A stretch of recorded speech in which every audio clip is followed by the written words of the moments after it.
वाघासारखा मयप्पा देव यांच्यामुळे शेळी झाला ग.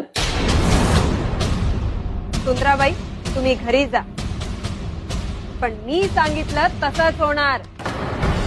तुमच्या घरचं मौंद रद्द करायचं आणि आमच्या घरच्या पूजेला यायचं म्हणते मी. ध्यान हाय ऐकणार. आमच्या घरी आप्पाच्या वाडीच्या हरसिद्धनाथांचं माउंद हाय. ते ठरल्याप्रमाणे होणार, रद्द होणार नाही.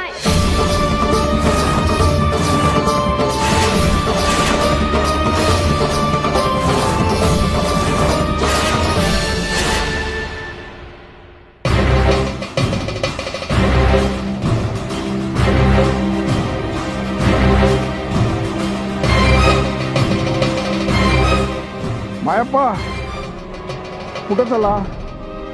काय सांगू बाबा, घरची गेली